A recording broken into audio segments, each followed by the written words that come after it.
after discovering my stepmother and stepsister's plans to cut me out of my father's inheritance. I left home and am now homeless. I've lost everything. I overheard my stepmom and stepsister scheming to cut me out of my dad's inheritance. So I packed up and left, struggling on my own for a year. Now, my dad knows the whole truth, and everything has changed. I'm a 23-year-old guy, and for the last 5 years, I've been living with my dad, stepmom, and stepsister. My mom passed away when I was 16, and about a year later, my dad remarried.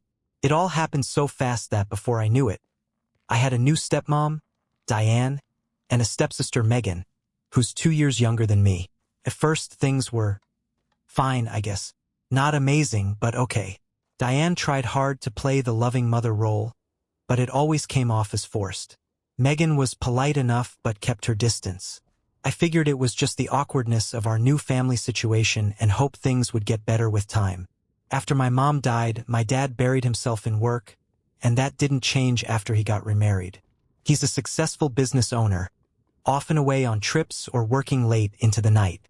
This meant I ended up spending a lot of time with Diane and Megan, which was all right at first. We'd have family dinners when Dad was home, and on the surface, everything seemed pretty normal.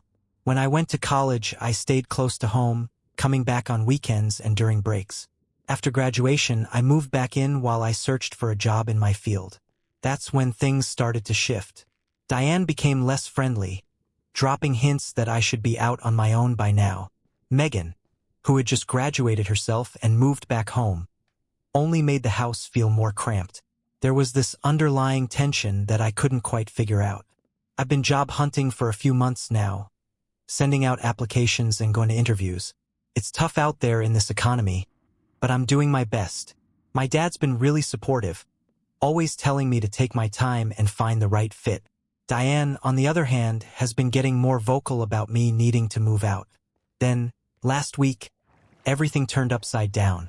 I was in my room with the door closed when I overheard Diane and Megan talking in the hallway. They must have thought I wasn't home because they weren't even trying to keep their voices down. Diane was saying something about how they needed to get rid of me before the will was finalized. Megan chimed in, saying they couldn't risk me getting an equal share.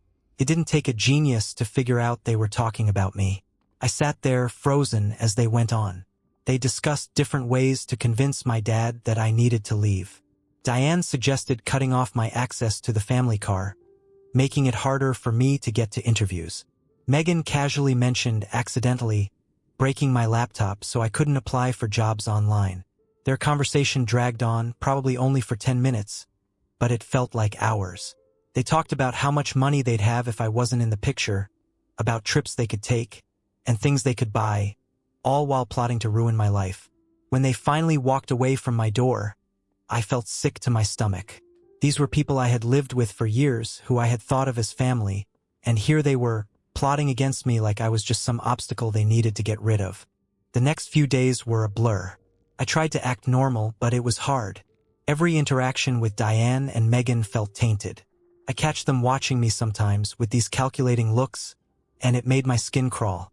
The way they looked at me made my skin crawl, a cold shiver running down my spine. I thought about telling my dad, but I hesitated. He seemed genuinely happy with Diane, and I couldn't bring myself to be the one to shatter that fragile happiness. Besides, what proof did I have? It would be my word against theirs, and deep down, I wasn't sure whose side he'd take. So, I swallowed my fear and started making quiet plans, knowing I had to get out before things got worse. I reached out to some friends, desperately asking if anyone needed a roommate. I threw myself into my job search, applying for positions I once would have dismissed without a second thought. It felt like I was drowning, grasping at anything to pull myself out of that house. A week after overhearing their betrayal, I caught a small break. A friend of a friend needed someone to sublet their apartment for 6 months while they studied abroad. The rent was steep, almost more than I could afford, but it was my only escape. I dipped into my savings and jumped at the chance, feeling a hollow sense of relief. When I told my dad I was moving out, he seemed surprised, maybe even a little hurt, but he was supportive.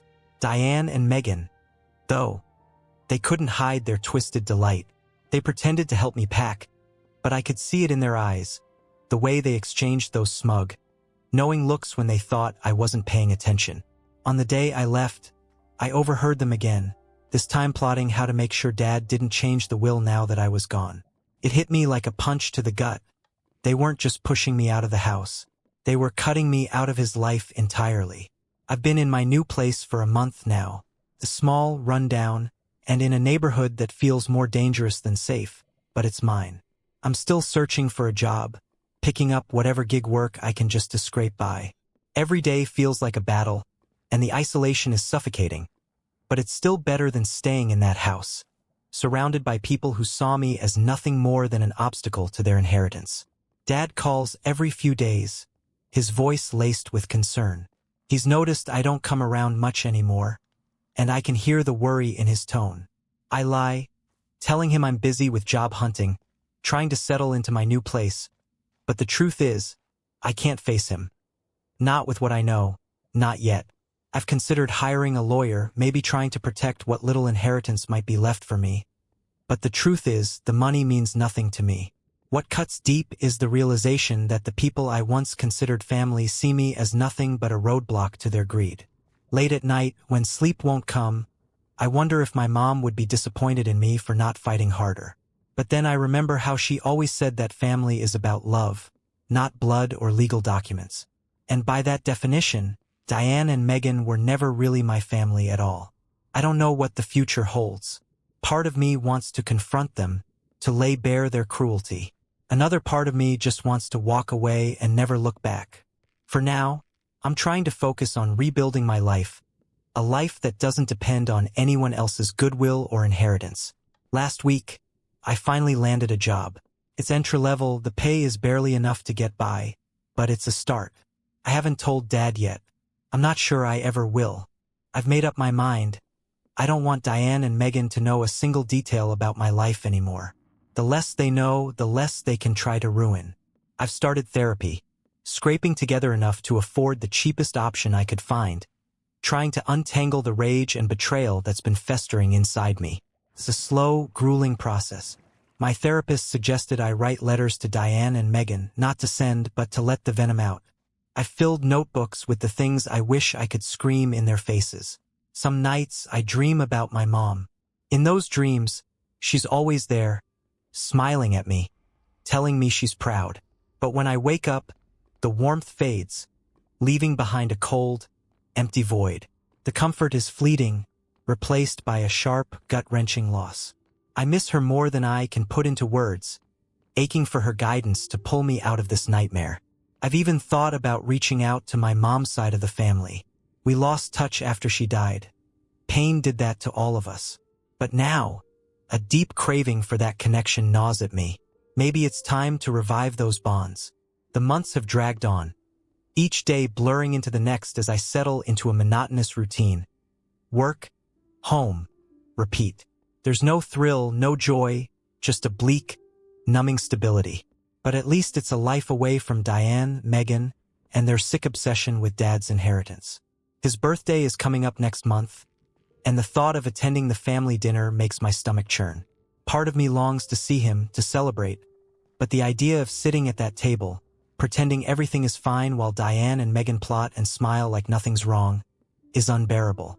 It feels like I'm walking into a den of wolves, their eyes watching, waiting to strike. I've started volunteering at a local youth center on weekends, working with kids who've lived through hell, broken homes, lost parents. I see myself in them, and it scares me how much I understand their pain. Helping them navigate their grief and anger has been a strange kind of therapy for me. But even in those moments of solace, my mind drifts back to Diane and Megan. I can't help but wonder what lies they're spinning to explain why I moved out so suddenly. Do they paint me as the ungrateful stepson who abandoned his family?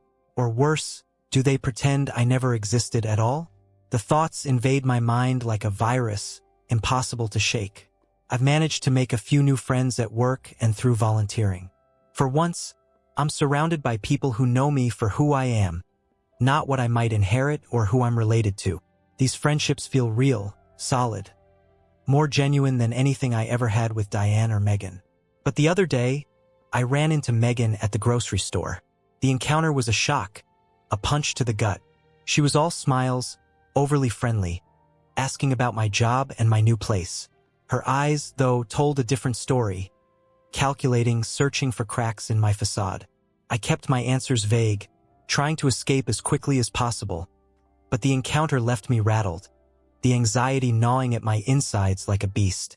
I felt like I was being watched, hunted, even after I'd left the store. Now, I'm thinking about my future with a cold, creeping dread. Do I want to stay in this city, where I might run into them again, where their shadows lurk around every corner, waiting to drag me back into their twisted game? Or do I make a clean break, move somewhere far away where no one knows my past, where I can finally breathe? The idea is tempting, almost a desperate need, but I'm not sure I'm ready to leave my dad behind in their clutches just yet. My lease is nearing its end, and with it comes decisions that weigh on me like a dark, suffocating cloud. The more I think about it, the more I realize I'm not just running from them. I'm running from the part of myself that's still trapped in that house, still afraid, still fighting to survive. The decisions I'm facing now feel like a noose tightening around my neck. Do I renew my lease and stay in this cramped, suffocating apartment, or do I muster the energy to look for something better? The idea of moving again drains me, but the thought of being trapped in this tiny space indefinitely fills me with dread. Every creak of the floor, every shadow on the wall, is a constant reminder of how much my life has spiraled in such a short time. I've started dating recently, nothing serious, just a few casual dates to remind myself what normalcy feels like. But even that has its challenges. I find myself holding back, hesitant to open up, terrified of being hurt or betrayed again. My therapist says it's normal, that rebuilding trust will take time, but every smile, every kind word feels like a potential trap, another betrayal waiting to happen. Work has been one of the few things going well. I recently got a small promotion which has eased my financial stress a bit. I'm no longer bleeding my savings dry just to make rent. It's a small victory, but in my world, it feels monumental. Yet, even with that success, the thought of Diane and Megan still haunts me. I still haven't told Dad about what I overheard. Every time I gather the courage to bring it up, I talk myself out of it. What if he doesn't believe me? What if it drives a wedge between us that can never be repaired? The fear of losing him too is something I can't even begin to bear. Sometimes, I find myself irrationally angry at my mom for dying, for leaving me to fend for myself in this nightmare. I know it's not fair, but the feeling lingers, gnawing at me like a festering wound. If she were still here, none of this would be happening. I'd still have a home, a family, a sense of belonging. Instead, I'm stuck in this purgatory, trying to survive in a world that feels increasingly hostile. I've started learning to cook, not because I want to, but because I have to. It's something I never bothered with when I was living at home, but now it's a necessity. I'm not good at it yet, but there's a strange satisfaction in creating a meal from scratch, in nourishing myself in a way that feels so tangible, so necessary, when everything else in my life is so uncertain. The holidays are approaching, and with them comes a fresh wave of dread. Do I go home for Christmas?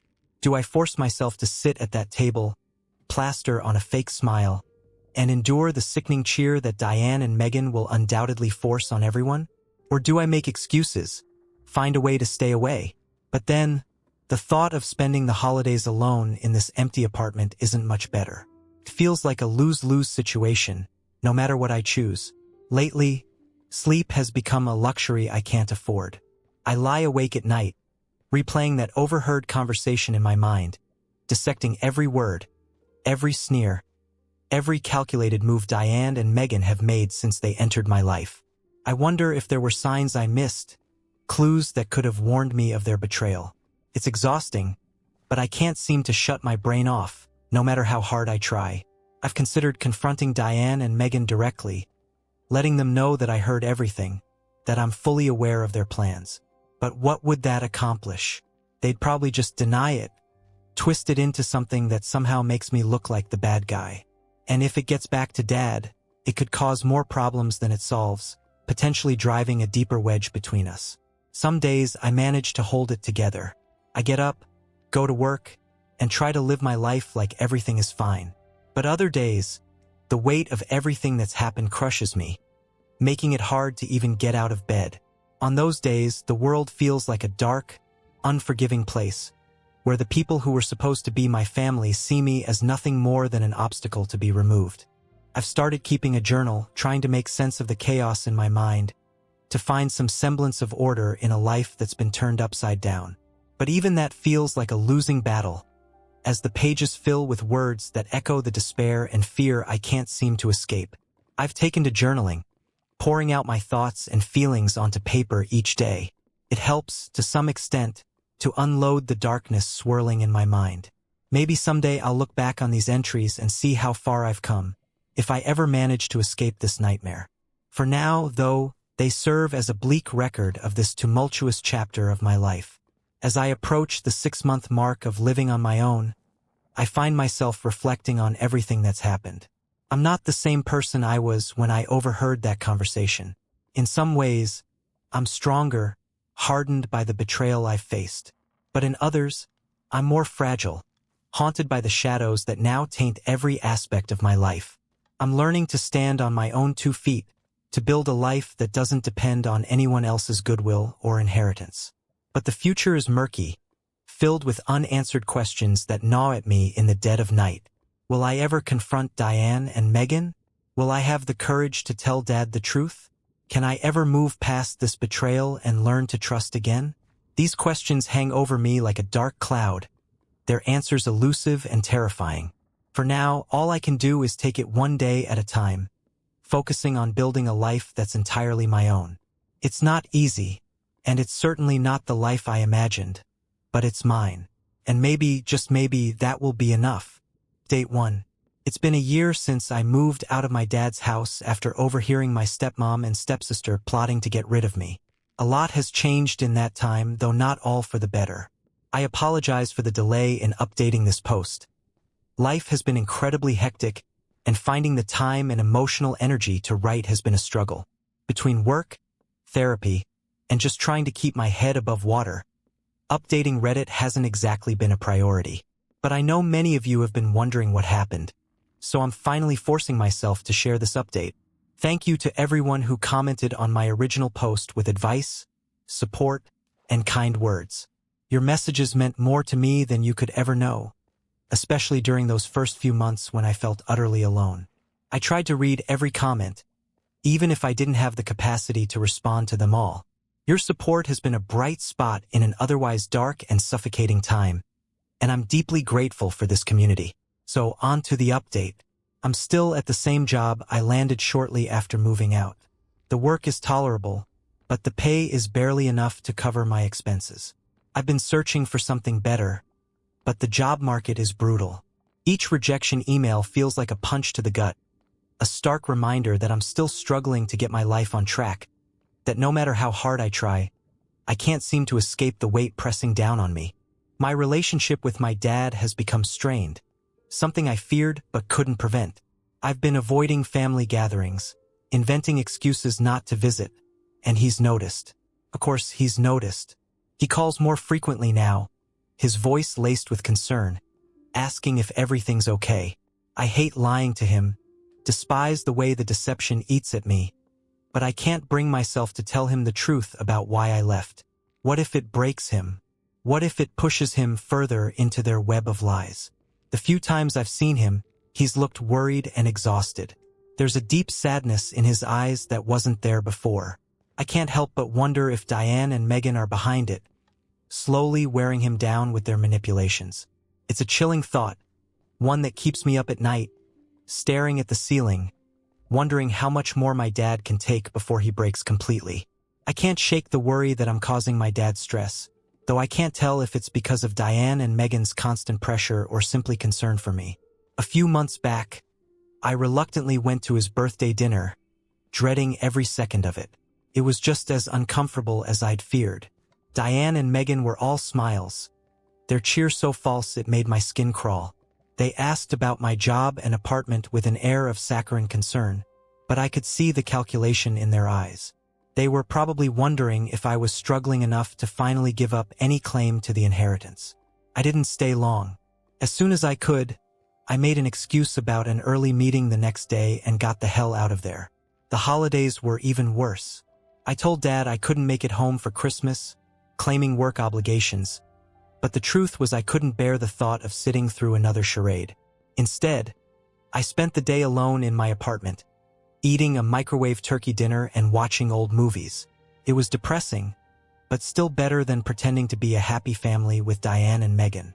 Lately, I've been thinking more about telling Dad the truth about what I overheard. But every time I get close to doing it, I pull back. What if he doesn't believe me? What if it causes a rift between us? Or even worse, what if he does believe me but chooses to stay with Diane anyway? I'm not sure I could handle that kind of rejection. It's a fear that gnaws at me constantly, keeping me trapped in a state of indecision. Therapy has been somewhat helpful, but progress is agonizingly slow. I'm still drowning in the anger and betrayal I feel, still haunted by the fact that people I once considered family could treat me like this. My therapist says it's normal, that healing takes time, but some days it feels like I'm stuck in this darkness forever, like I'll never truly escape it. I've had a few more unsettling run-ins with Megan around town. Each time, she acts like everything's perfectly normal, like we're still one big happy family. It's sickening. Her forced friendliness makes my skin crawl, and I've started going out of my way to avoid certain stores and restaurants, just to minimize the chances of seeing her or Diane. Feels like they're everywhere, watching, waiting for me to slip up. The volunteer work at the youth center has been one of the few bright spots in my life. I've connected with some of the kids there, especially a teenager named Alex who lost his mom last year. Helping him navigate his grief has been strangely healing for me, too. It's a small reminder that there's still good in the world, that there are still meaningful connections to be made, even in the midst of all this chaos. I've tried dating a few times over the past year, but it hasn't gone well. I find myself holding back, always waiting for the other shoe to drop, always expecting betrayal. My last date ended with the girl telling me I had too much baggage. She's probably right. The weight of everything I'm carrying feels like a curse, something that keeps pushing people away. Now, with my lease up next month, I'm facing another decision that fills me with dread. The thought of moving is exhausting, but I'm tired of this tiny, suffocating apartment with its noisy neighbors and unreliable heating. I've started looking at places in other parts of town, maybe even in the next city over. A fresh start is tempting, almost desperately so, but the thought of uprooting my life yet again is daunting. I did finally reach out to my mom's sister, Aunt Sarah. We hadn't spoken in years, not since Mom's funeral. The conversation was awkward at first, but as we talked, it felt like reconnecting with a part of myself I thought I'd lost. She invited me to visit her family for a weekend, and I'm considering it, though the idea of re-entering a world that feels so far removed from my current reality is both terrifying and tantalizing. It's like standing on the edge of a cliff, not sure if the leap will lead to salvation or another plunge into darkness. Explaining everything that's happened is daunting. The very thought of laying it all out, of reliving each painful moment, feels like more than I can handle. Work has been piling on the stress lately, too. Rumors of layoffs are swirling through the office, and as one of the newer employees, I'm terrified I'll be on the chopping block. The thought of losing my job sends a cold wave of panic through me. My savings are nearly depleted, and I'm not sure how long I could stay afloat without a steady income. The fear gnaws at me, day and night. I've started having nightmares, dark, twisted visions where I'm homeless, wandering the streets with nowhere to go, until I'm forced to crawl back to Dad's house, to face Diane and Megan's smug, calculating smiles. I wake up in a cold sweat, heart pounding like it's trying to escape my chest. It takes hours to calm down enough to sleep again, if I manage to at all. My birthday came and went without much fanfare.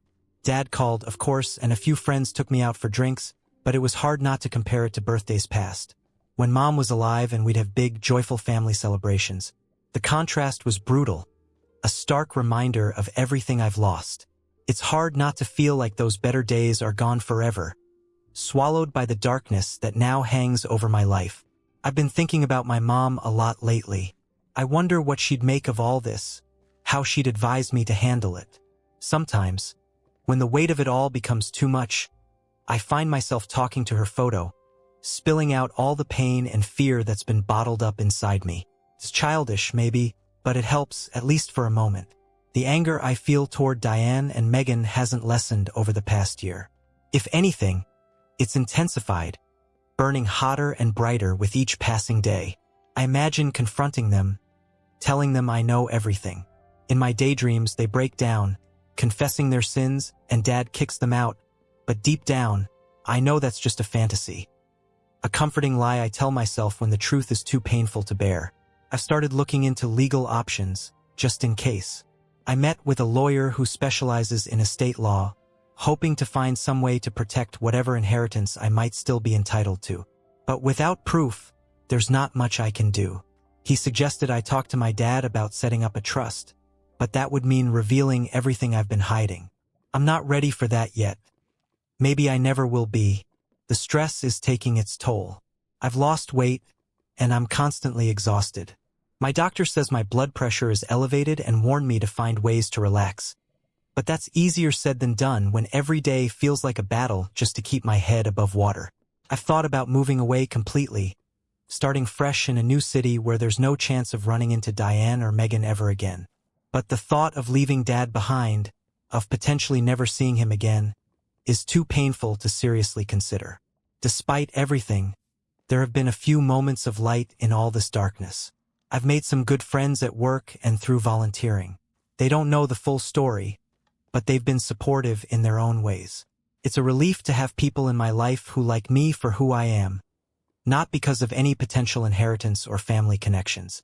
I've picked up some new hobbies to fill my time and distract my mind from the constant anxiety.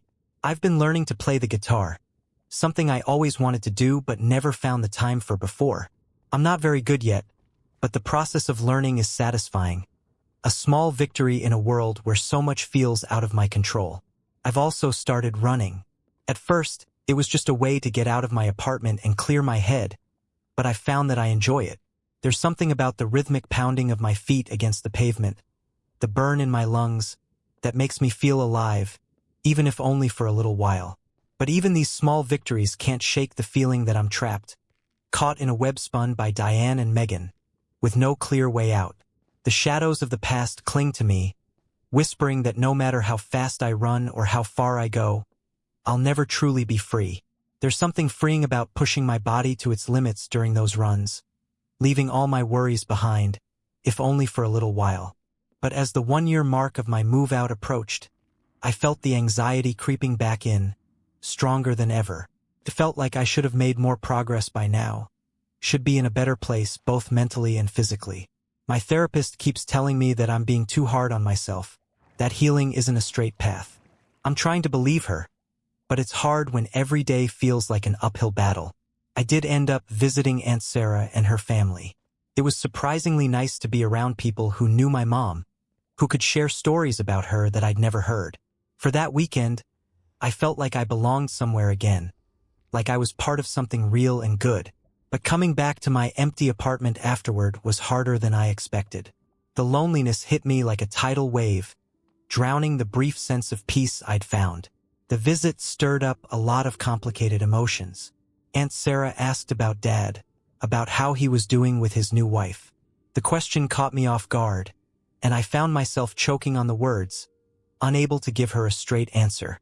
She noticed, of course, and gently pressed for more information. Before I knew it, I was telling her everything. About overhearing Diane and Megan's conversation, about the fear and anger that's been festering inside me ever since. Aunt Sarah was furious on my behalf. She wanted to call Dad right then and there, to confront Diane and Megan herself. I had to talk her down, explain why I hadn't told him yet, why I was still holding on to the hope that I could somehow fix this on my own. She didn't agree with my decision, but she respected it.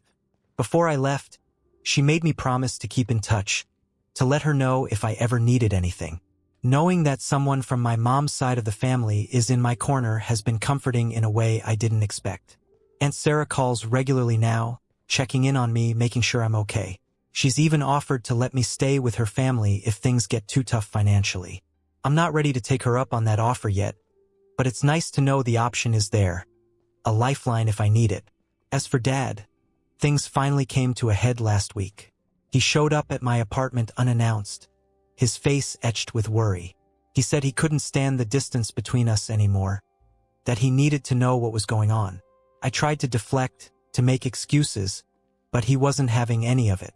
We ended up talking for hours, long, painful hours where I laid everything bare. I told him about overhearing Diane and Megan, about the fears that have been eating away at me, about why I've been avoiding family gatherings. It all came pouring out in a rush of emotion I couldn't control, the words tumbling over each other as I finally let go of the burden I'd been carrying. Dad listened silently, his face growing more grave with every word. When I finished, he was quiet for what felt like an eternity. Then, to my surprise, he apologized. He said he had no idea any of this was happening, that he'd been blind to what was going on right under his nose. He didn't outright say he believed me, but he didn't dismiss my concerns either. He promised to look into things, to pay closer attention to Diane and Megan's behavior. He also said he'd talk to his lawyer about protecting my inheritance, no matter what happened with his marriage. I felt a wave of relief after our talk, like a weight had been lifted off my shoulders. But that relief was quickly followed by a crushing guilt. I couldn't shake the feeling that I'd just disrupted his life, his marriage, possibly irreparably. Dad's always been so strong, so steady, but now I'm left wondering if I've shattered that, if I've put him on a path that will lead to even more pain. The thought of what might happen next, of the potential fallout, keeps me up at night, my mind racing with scenarios I can't control. Dad didn't leave right away. We sat in silence for a while, the weight of everything hanging in the air between us. When he finally did go, he looked back at me with an expression I couldn't quite read. Some mix of sadness, concern, and maybe even regret. As the door closed behind him, the emptiness of the apartment seemed to press in on me, more suffocating than ever. The relief I felt earlier faded quickly, replaced by an overwhelming sense of dread.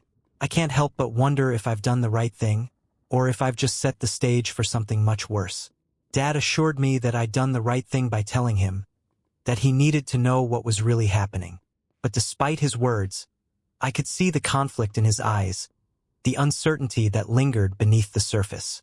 It's been a week since that conversation, and I haven't heard much from him. He texted to say he was looking into things and would be in touch soon, but the silence since then has been deafening.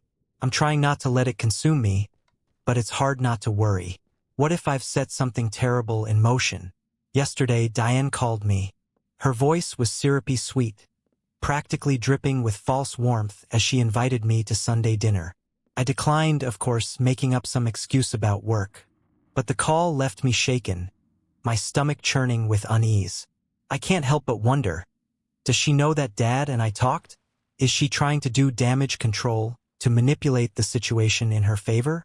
The thought of it makes me feel slightly nauseous, as if I'm standing on the edge of a cliff, waiting to see if she'll push me over. As I approach the start of my second year on my own, I find myself at a crossroads. Do I stay here, close to Dad, but also to Diane and Megan, constantly looking over my shoulder? Do I take Aunt Sarah up on her offer and move closer to my mom's family, where I might find some semblance of peace? Or do I strike out on my own completely, move to a new city and start fresh, leaving all of this behind? I don't have answers yet, but for the first time in a long time I feel like I have options. The future is still uncertain, but it doesn't seem as dark and suffocating as it did a year ago. I'm not okay, not really, but I think I might be getting there. For now, I'm taking it one day at a time, focusing on my job, my volunteering, my new hobbies. I'm working on building a life that's entirely my own, one that doesn't depend on anyone else's goodwill or inheritance. It's not easy, and it's certainly not the life I imagined for myself, but it's mine. And maybe, just maybe, that's enough. The conversation with Dad has stirred up a lot of old feelings. I find myself thinking about Mom more than ever, wondering what she would make of all this. Would she be proud of me for standing on my own, for finding the strength to walk away from a toxic situation? Or would she be disappointed that I didn't fight harder, that I didn't confront Diane and Megan head-on? I'll never know, and that uncertainty gnaws at me, a constant ache that I can't seem to shake. I've been having trouble sleeping again. Every time my phone rings, I jump, wondering if it's Dad with news, good or bad. The waiting is excruciating, and I've thrown myself into work and my hobbies just to keep my mind occupied. But in the quiet moments, the worry creeps back in, slithering through the cracks in my resolve. Update 2. Megan tried to friend me on social media last week. I ignored the request, but it left me feeling deeply unsettled. Is she trying to keep tabs on me to monitor my movements? Or is this just another twisted attempt to maintain the facade of a happy family? Either way, I want no part of it. The idea of her watching my life from the shadows sends a shiver down my spine. I've blocked her, but the sense of unease lingers, like a shadow that won't fade. Lately, I've been thinking about the future more and more. Before all of this, I had vague plans, maybe going to grad school someday, advancing in my career. But now, I feel stuck in survival mode, just trying to keep my head above water.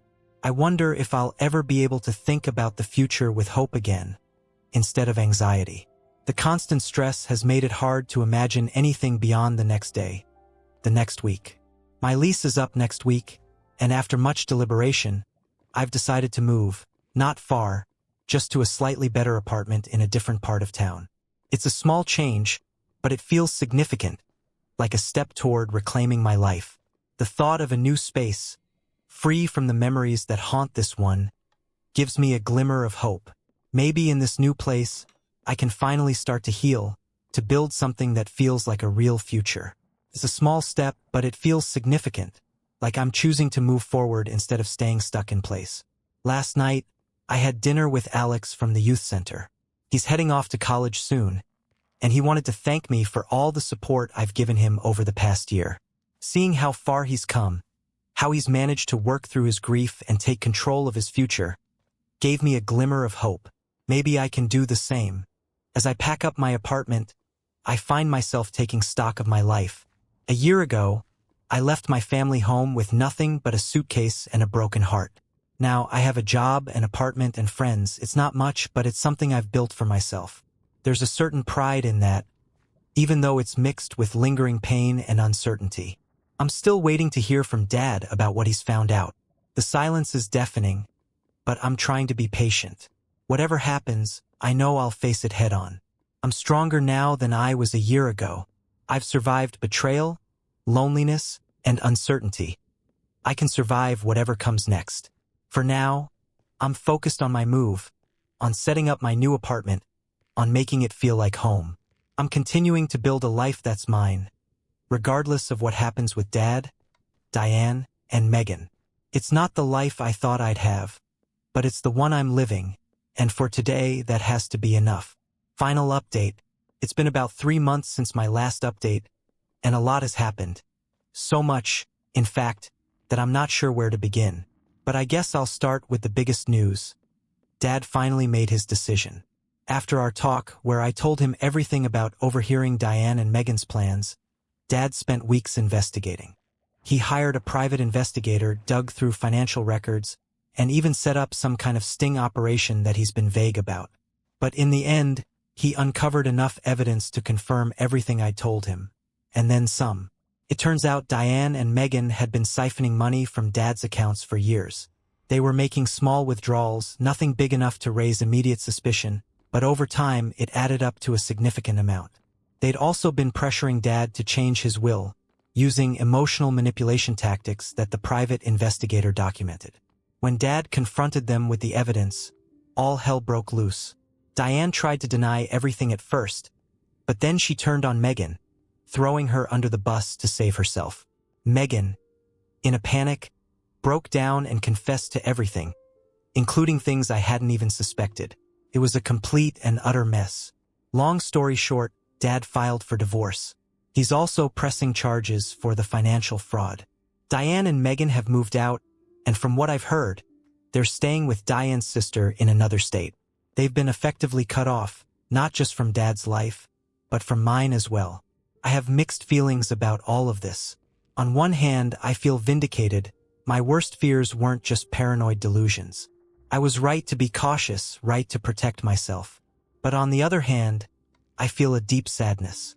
Despite everything, this was still my family, and watching it all fall apart has been painful. It's hard to reconcile the people they were with the people they turned out to be. I never wanted it to come to this, but I also know there was no other way. The silence from Dad has been replaced with a flood of updates, apologies, and plans for the future. He's thrown himself into setting things right, but there's a part of me that wonders if he's just trying to distract himself from the emotional wreckage left behind. He's talked about starting fresh, about moving somewhere new, and he's even suggested I come with him, but I'm not sure I'm ready for that. For now, I'm still trying to process everything. I'm still trying to figure out where I go from here. The future feels more uncertain than ever, but it also feels like there's a chance for something better. A chance to finally leave the darkness behind and step into the light. I'm not there yet, but maybe, just maybe, I'm getting closer. Everything I feared, everything I overheard, it was all true. While there's a cold sense of vindication in knowing I wasn't just paranoid, it's overshadowed by the deep pain of seeing Dad go through this. He truly loved Diane, or at least believed he did, and discovering that it was all a lie has been devastating for him.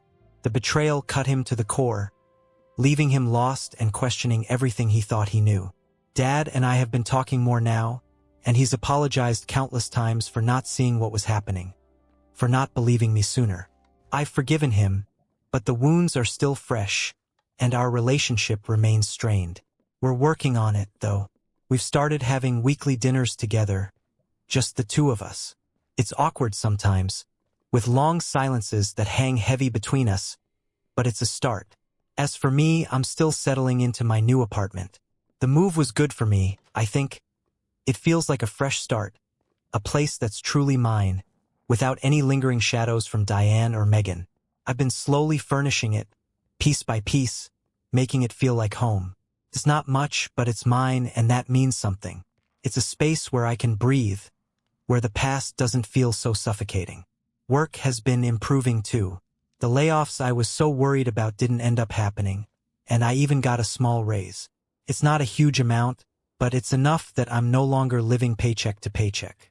I've started putting a little bit away in savings each month. It's not much, but it's a start. Another small step toward stability. Therapy is ongoing. My therapist says I'm making progress, even if it doesn't always feel that way. The anger and betrayal are still there, like scars that haven't quite healed, but they're not as all-consuming as they once were. I'm learning to live with what happened, to not let it define me. It's a slow process, but it's progress. I've been spending more time with my mom's side of the family, and Aunt Sarah has been a godsend through all of this. She's become a sort of surrogate mother figure, always there with advice or just a listening ear when I need it. I've been visiting her family more often, reconnecting with my cousins. It's nice to feel like I have a family again, even if it's not the one I grew up with. There's a warmth in their company that I haven't felt in a long time. Dating is still complicated. I've been on a few dates, but nothing serious. I'm still working on trusting people, on allowing myself to open up. My therapist says this is normal, that it will take time. I'm trying to be patient with myself, but it's hard when the memories of betrayal are still so vivid. One unexpected development is that I've started writing. It began as simple journaling, a way to process everything that's happened, but lately, I've been thinking about turning my experiences into a book, maybe a memoir, or perhaps a fictionalized version.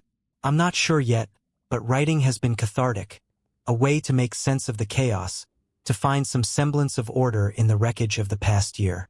Dad and I had a long talk last week about the inheritance issue. He's set up a trust for me, separate from his personal assets. He says he wants to make sure I'm taken care of, no matter what happens. I tried to tell him it wasn't necessary, that I don't care about the money, but he insisted. I think it's his way of trying to make amends, to protect me in the only way he feels he can. Now, Dad's been talking about selling the house. Too many bad memories, he says. Part of me is sad. It's the house I grew up in, filled with memories of better times, of family and love. But another part of me understands. The house is tainted now, a reminder of the lies and deception that nearly tore us apart. Letting it go might be the only way to truly move forward. As I stand at this crossroads, I realize that I'm no longer the same person I was a year ago. I've been through hell and back, but I've survived. I'm still here, still fighting, still moving forward. It's not the life I imagined, but it's mine. And maybe, just maybe, that's enough. Thinking about it, letting go of the house stirs something deep inside me. After all, it was my childhood home, filled with memories of laughter, love, and a time when life felt simple. But I understand Dad's need for a fresh start. We've been looking at smaller places together, and he jokes about us becoming roommates, but we both know that we need our own spaces. Spaces where we can heal without the ghosts of the past lingering in every corner. Last week, I ran into one of Megan's friends at the grocery store. She glared at me, her eyes filled with venom, and muttered something about how I'd ruined Megan's life. The urge to yell back, to defend myself, surged through me like a wave, but instead, I just walked away. Their opinions don't matter anymore. I know the truth, and that's enough. The world can believe what it wants. I'm done trying to convince anyone of anything. Work has been my lifeline through all of this. I've thrown myself into my job, taking on extra projects whenever I can, losing myself in the rhythm of deadlines and tasks. My boss has noticed, even hinted at a possible promotion in the near future. It's nice to feel valued, to know that all the effort, all the hours I've poured into this job are finally paying off. Dad and I are planning a trip together. Nothing fancy, just a weekend at a nearby lake. We used to go camping there when I was a kid, before Mom got sick. It feels like a step toward rebuilding our relationship, toward creating new memories to replace the painful ones that have overshadowed so much of our lives. The idea of revisiting that place, of reclaiming it, is both comforting and terrifying. But it feels like something we need to do. I've been thinking about Mom a lot lately, wondering what she would think of everything that's happened. I miss her more than ever, her absence a constant ache in my chest. Aunt Sarah gave me a box of Mom's old things the last time I visited. Photos, letters, even some of her jewelry. Going through it was emotional, a flood of memories and grief that was almost too much to bear. But it was healing, too. It's nice to have these tangible connections to her, pieces of her that I can hold on to. I've started reaching out to old friends, people I lost touch with when everything went down with Diane and Megan. Some have been receptive, welcoming me back into their lives, while others have been distant, the connection too frayed to mend. But it feels good to rebuild my support network, to have people in my life who knew me before all of this, who remember the person I was and who can help me find that person again. The legal proceedings against Diane and Megan are ongoing. Dad's lawyer keeps us updated, but I try not to focus on it too much.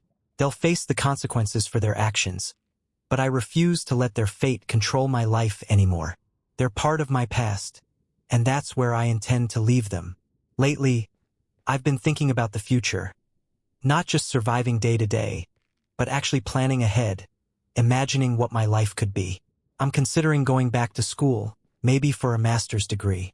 It's a big step, one that would have seemed impossible a year ago, but for the first time in a long time, I feel capable of taking it. There are still bad days, moments when the shadows creep back in, when the weight of everything I've been through feels like too much. But the good days are starting to outnumber the bad ones. I'm not okay yet, but I'm getting there, slowly but surely. I'm building a life for myself, one that's not defined by what Diane and Megan tried to do to me. It's not the life I thought I'd have, but it's mine. And for the first time in a long time, I'm excited to see what the future holds. To everyone who's followed my story, who's offered support and advice along the way, thank you. Your kindness has meant more to me than you'll ever know. This will be my final update. It's time for me to close this chapter of my life and focus on writing the next one. Wish me luck as I step into this new world, ready to face whatever comes next.